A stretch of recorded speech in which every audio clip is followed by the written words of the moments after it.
Voilà, je vous salue tous au nom de Jésus. Soyez vraiment bénis. C'est moi votre humble serviteur, le Fils de Dieu, messager dans la mienne, Peter. Moi j'aime qu'on m'appelle fils. Pourquoi? Parce qu'il y a beaucoup de serviteurs. Il y a beaucoup de serviteurs. Avec le temps, vous allez comprendre pourquoi cet homme, il y veut seulement, on l'appelle fils. Alors vous allez comprendre ça. Ce n'est pas notre sujet d'aujourd'hui. Notre émission, le titre de notre émission, c'est École de mystère. École de mystère. Donc, mystère. Donc, nous vous invitons de s'abonner de votre chaîne chrétienne, vous ne serez jamais dessus. ACAE Ministry. Vraiment, vous pambolama, et ça émission Nabino, École de mystère, et ça justement pour nous préparer le peuple de Dieu à la rencontre de l'époux. À la rencontre de l'époux. Le lot, c'est Pelito, Lobela, où ils ont la maman de Kambonabiso, vol 1, mystère de vêtements. Mystère de vêtements. Mystère de vêtements. Mystère d'abord, Tozoloba, Eza et Loko Yebombana. Loko Yebombana, Yamonde Babé Agambo, mystère. Net Ndoto, Eza la mystère. Joseph Alotaran Ndoto, c'était un mystère. Bandegonaye, Baïnié, mais papa Bombi secret, puisque le papa connaissait ce que mon fils a arrivé. Ah là, c'était un mystère. Donc Joseph avait conservé, il avait gardé le mystère, le secret de son fils. Yango Moni Joseph a comme Mokondi, puisque le mystère était gardé. Ndoto est un mystère. Mystère autozo, la Bible, le Bible de Jérémie 33, invoque moi je te répondrai. Et je vous annoncerai ce qui est caché. Donc d'autre part, pour être révélé, il faut aussi entrer à la profondeur. C'est ça la profondeur qui va pousser à le Créateur de te révéler. C'est ça, tu seras capable. Il y a un mystère. Il y a un mystère. Mystère de vêtements. Et là-bas, il y a beaucoup de choses qui négligent le vêtement. Batumingi va négliger l'amba. Dans la bango. Et l'amba, il y a l'amba. Or non. Et l'amba, c'est une personne. Et l'amba, c'est que nous devons retenir. Et l'amba, c'est une personne. Donc, ça me présente. Ça me présente. Et comme il y a Motokinanga, comme il y a Solonanga. Donc, ceux qui n'ont pas, par exemple, maudit, et Moutoumousou, il sera affecté. Il sera affecté de ce que moi j'ai. De ce que moi j'ai. Donc, il ne faut pas avoir l'habitude de négliger le vêtement, puisque et là-bas, et l'obaka. Le président Tagamoto et le vêtement, ça influence la personne.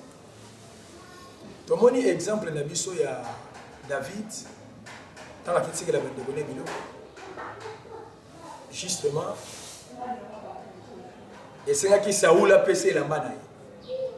Amélie a écouté et il a se débarrassé. À l'ongole l'ambawa. Or, Saoul y est mort Ishouani. Si vous avez dit ça, David, ce qui David a attaqué l'ambawana, qui a bundana en allez échouer. Donc, si vous avez dit l'ambaya a échoué, ça va te pousser au échouer. Il faut au Lukaka contacter qui contacter de ce que tu as. Donc, c'est plus là que j'ai béni d'autre part à David, puisque lui aussi a contacté qui est Yazalagina. Et c'est là que Goliath a quoi. Donc, il faut éviter Bitsudi Yako Lula. C'est toi qui me regardes, je m'adresse à toi. Inviter Bitsudi Yako la Tanaka. Et beaucoup plus cette prédication dans un premier temps, et ça pour la bino le gène, vous avez l'habitude il y a à l'époque nous on appelait ça le mudungu. Donc on défend, on peut défier la main à lemba, on peut débattre la matete, on défait la main à matete, Ok, vous avez dit que qui moudungu. Or, tant que vous avez lamba ya moto, tu portes sa vie. David a boya qui colate l'échec, il y a Saoul. Il y a un moment donné, il y a un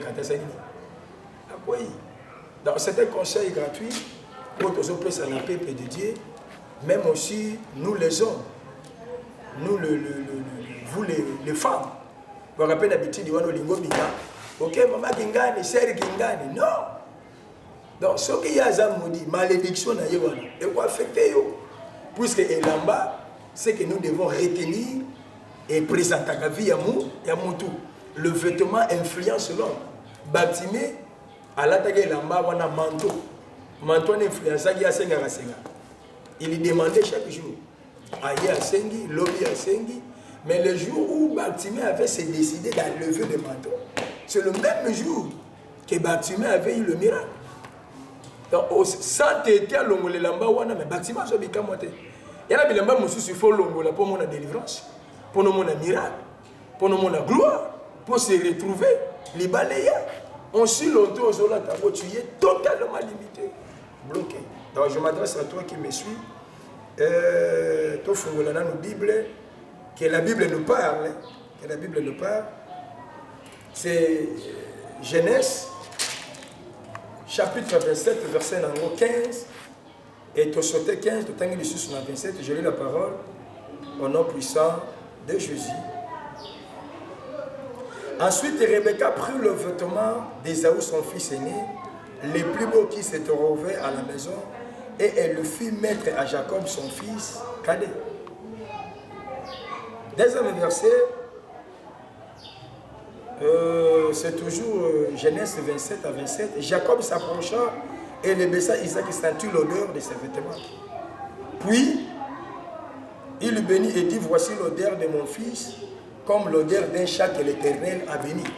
Ayoki solani ni yelamba, ya mwana na Isaac a linga kele na okufa. Aibisi Esaü, nazo kende na okufa, miso mona malamu te. Kende kobomelanga un gibier. Viens me faire comme j'aime. Et puis mon âme te bénisse. Et puis que mon âme te bénisse. Donc à comprendre mon corps, l'apparence ne bénit pas. L'extérieur ne bénit pas. C'est l'intérieur qui bénit l'homme. L'intérieur. Que mon âme te bénisse. Donc, peut-être toi aussi, quand tu le vois, lui, mais qui est celui-ci encore? Qu'est-ce que je peux prendre de lui? Mais, le cas au monde a Kati. Puisque Isaac a le gars qui est mon âme. Et pas mon aïe. Et l'autre est pas mon âme. La Bible nous dit de l'abondance du cœur que la bouche parle. Dans ce qui m'a tondi, dans mon thème, mais à la Nakati. Alors, la maman aussi avait entendu parler de son mari. Il y a 6 mois. Bomelanga kende na sima solanga ba tabawana mibale yelanga. Bomelanga la ma vite. OK, ndé pas papa na ya pambola. OK, ndé pas ya papa sala nini? Na pambola yo. Asali. Mais pour la kende na biloko, maman tellement elle était très sage. Or la maman c'est l'église. La maman c'est l'église. La maman c'est l'église. C'est lui qui a droit de bénir. Ce n'est pas l'église. L'église ne bénit pas. Puisque l'église c'est Rebecca, l'église c'est la maman. Celui qui a droit de bénir c'est Isaac. Or Isaac c'est Dieu. Rebecca est là pour orienter, donner des directives. Mais celui qui a droit de bénir c'est pas. Dans l'église, c'est ça pour eux orienter. Quand tu écoutes l'église, tu n'échoueras pas. Tu n'échoueras jamais. Tu n'échoueras jamais. Mais si tu n'écoutes pas l'église, oh mon bien-aimé, ça sera très difficile. Jacob a eu l'église. Mais Ésaü a boudé l'église, a échoué. Le coup là, Jacob a eu l'église.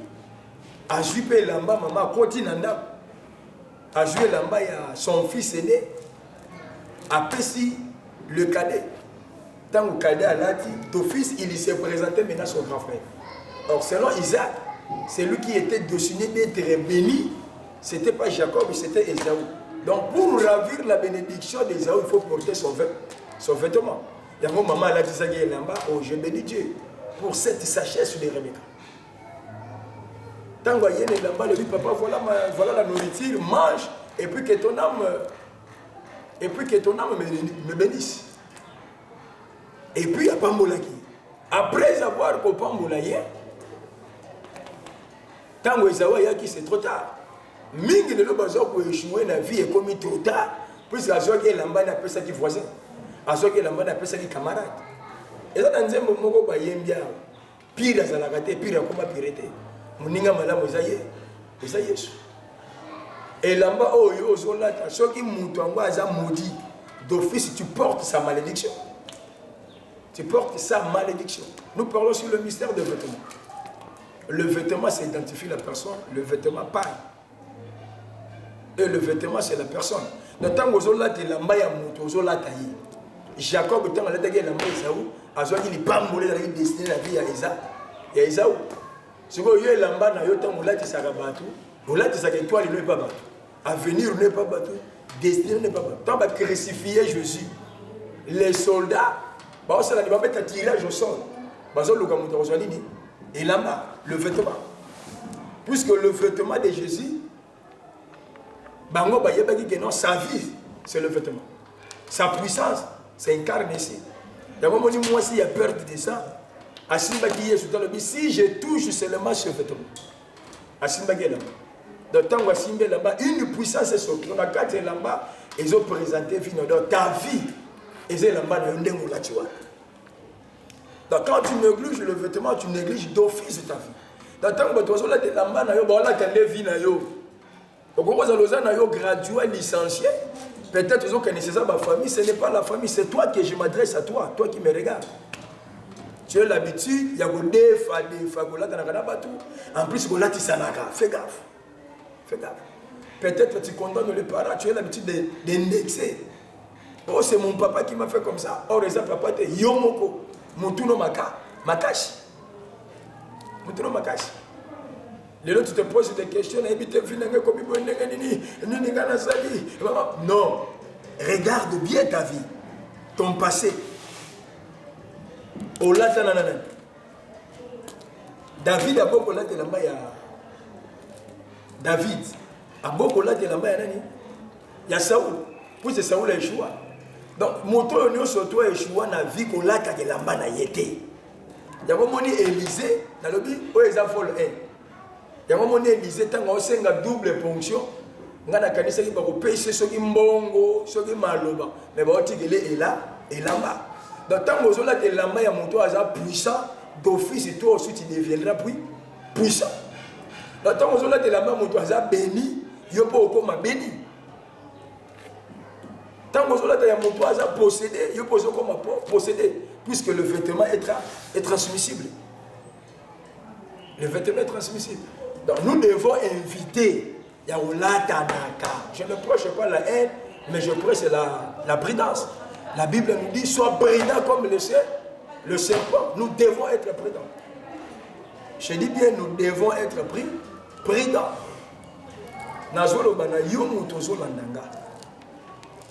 Ce message est pour toi.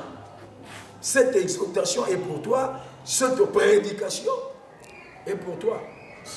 Contacter de ceux que tu as. Longwa bilo wa lata lata. Moi ça kotanga makila simba kela. Ba soda bazo beta zeke. Bazo luka nini? Elamba. Puisque il connaissait na kati elamba ya perro. Étoile des arbres. Miracle des arbres. Donc na kati elamba no étoile la vie ça. Elamba na. Na yebi famille moko. Yaya na leki. Yaya mwasi. Leki pe mwasi. So yaya zo zo bilamba ya bana na ye azo pesa. Et pas bana ya leki. Or leki azalaka cho. Azui de toi li ya bana ya yaya. Apesa ngo bana na ye. Les ses enfants sont bénis. Mais bana ba leki. Or c'était à cause de vêtements. Yom to so zui bilamba ya bana na okangisi yango otindi la bana kuna na mboka. Moto tinda via bana na mboka. Les bana ba komi ba kuluna, bana ba komi ba sesi, ba komi ba sela. Au pesi ba pasteur pachi. Or, c'était justement tes sentiments. Avant de faire quelque chose, il faut avoir l'habitude de chercher aussi la volonté de Dieu. D'où aller consulter le Dieu, Dieu à travers ses serviteurs. La Bible nous dit quoi? Confiez à l'Éternel, vous serez affermis. À mes serviteurs, vous réussirez. Donc, ce qu'on les gars, invité pour la Lissabilamba Libanda, invité pour Saragalamba. Moutako pour mission n'a pas de l'occasion. Aïelio physiquement dans le monde. Pesangé lamba dans le musulman modèle. Donc, quand tu leur donnes le vêtement d'office, au PC étoile là, au PC Libal. Dans une mission, ceux qui David a la lamba, c'est où le Baïchoua. Mingi le loba Baïchoua n'a vu ça dans la bilamba. Le loba a Jésus qui ne m'a dit que les balles, les a dépôts, bandaki ou là. Là, tu as vu comme l'écolo, tu te poses des questions. Mais il faut aussi examiner des consciences. Musicien, il y a c'est ça, non? Mais en réalité, c'est chérie. Regarde bien ta vie. Regarde bien ta vie. Bible Zoloba. Tant que vous la poti ya lisu ya muninga. Talentité mon neza na lisu na yo. Tant que tu as musapibo combien de misapetali yo. Donc il y a vie na yo eza chérité eza yo moko. Aux en habitude ya latana. Arrête-moi cette influence. D'où so kabela mutu na mbasika. Sombela ye ce n'est pas du péché. Mais oyo ya yo fais gaffe. Na lobi fais gaffe. Et nazo répéter fais gaffe. Je vous en prie, fais gaffe. Fais gaffe. N'a pas mboli nzambe na nzela Rebecca. On a sauté un peuple en nzambe lelo. Nous sommes le Rebecca. Ne négligez pas les Rebecca. Les Rebecca c'est l'église. L'église. L'église ce n'est pas l'hangar. Ce n'est pas l'hangar qu'on est en train de voir. Oh moi j'ai des hangars, 3 hangars. Non, ça ce n'est pas l'église. L'église c'est une personne. C'est une personne. Tel que je parle là, je suis l'église. Il faut consulter l'église. Il faut consulter l'église. Et la Bible dit quand Christ viendra pour prendre son épouse qui est l'église, il prendra l'église qui sera ni tache ni défaut. Ni tache ni défaut semblable. Donc, nous qui est l'église, nous devons savoir marcher. Puisque nous sommes le canal de la bénédiction de plusieurs. Le canal de la bénédiction de plusieurs. Rebecca a orienté Jacob. Moi aujourd'hui, je suis en train de t'orienter.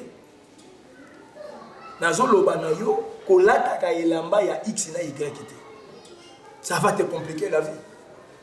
Comme on a âge, les athées, comme une grande sœur à quartier. C'est parce que vous allez dire Makashi. Les parents, nous sommes là pour orienter nos enfants. Yo zalaka soko bimé pas na bino bimaka na liputa.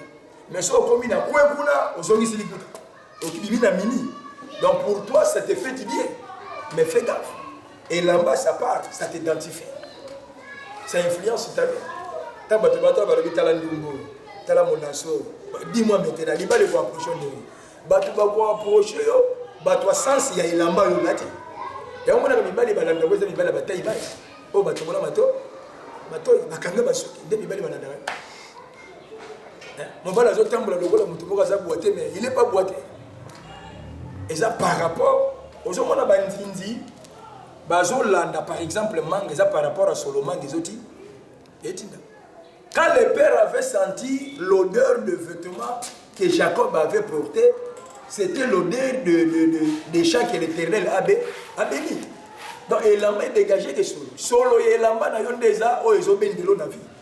Donc vie au yozo vivre ça par rapport à solo là et là-bas. Hein?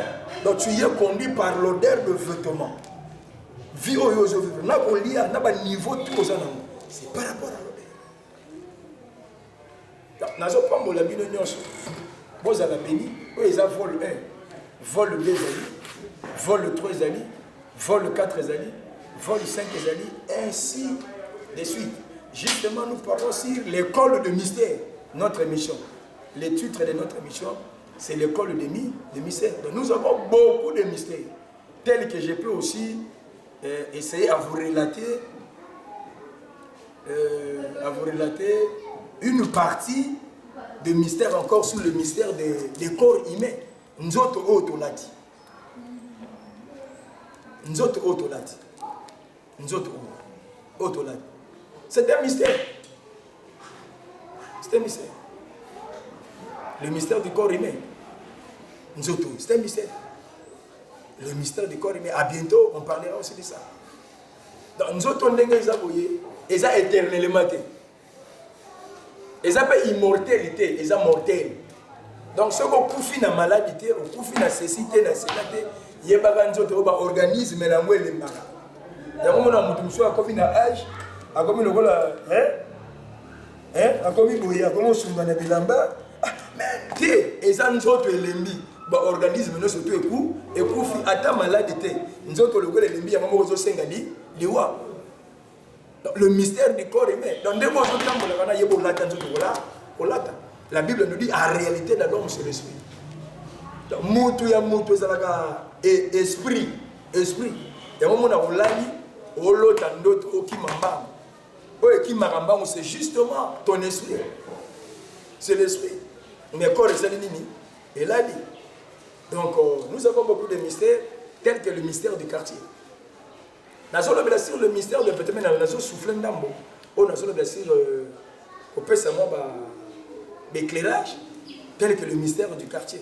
Donc, quartier, c'est la famille proche. Il y a certaines personnes qui négligent leurs frères dans le quartier. Nous avons mais ça tenir compte, les quartiers sont une famille proche. Ce que le lieu on a désert. Nous avons les États-Unis, l'Afrique du Sud, dans 2 heures.